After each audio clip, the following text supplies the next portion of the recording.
morning to you. And we're hearing some governments in Latin America advising women not to get pregnant for a matter of months, some of them, others for a year. How concerned? Thanks for your time this morning. Thank you.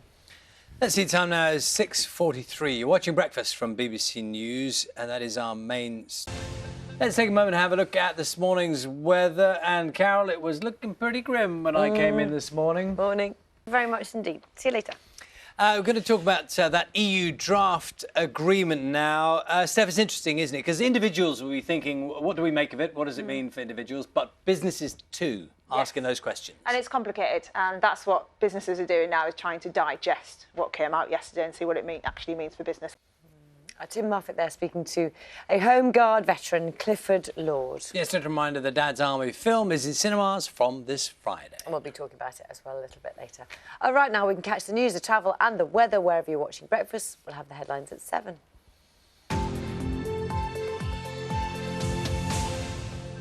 Correspondent Ian Watson is in Westminster for us this morning. As Chris was saying, so much discussions about this today, and MPs will really get a chance to kind of look at it in detail. And here on Breakfast, in a few minutes' time, we'll be talking to a Conservative MP about how the Prime Minister's draft reforms are seen within the party. That's at 7:10.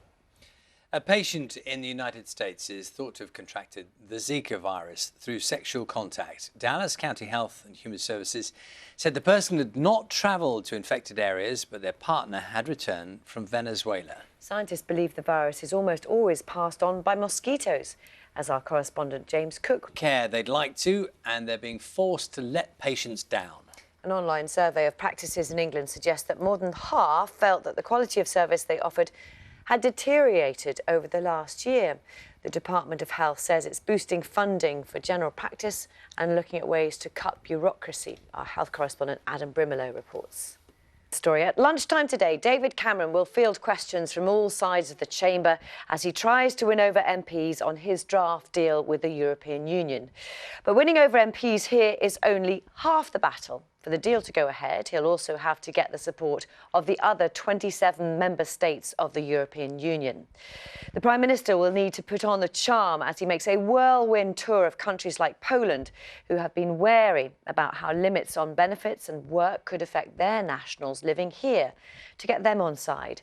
That's all ahead of a summit of EU leaders in Brussels in just over 2 weeks' time. Then, if the package is approved and he's got his MPs on side, it's entirely possible Mr Cameron could set a date for the referendum on whether to leave or remain in the European Union as early as the spring. Well, joining us now is you'll be amongst the MPs listening carefully and questioning the Prime Minister today. He has called this substantial change, but you do not think it's enough? Would be enough for you? The MP has talked about this. She seems to be changing her mind, at least, saying this is a basis for a deal. It's difficult, isn't it, to have a conversation or have some sort of discussion when, from the outset, you have said yourself that you want to leave. I understand what you've said from the outset. The Prime Minister has got an emergency break on these in-work benefits for up to 4 years if there's pressure on a particular member state. That is a change. The tone, do you think the tone at least has changed, that Europe, Donald Tusk has made some changes? Do you think there is at least a change that's going on? Can you at least say that from your point of view? A little bit about the tone of the debate within the party, because there will be people, including the Prime Minister within your own party, who have disagreements. What is the tone like? What are the kind of conversations you're having at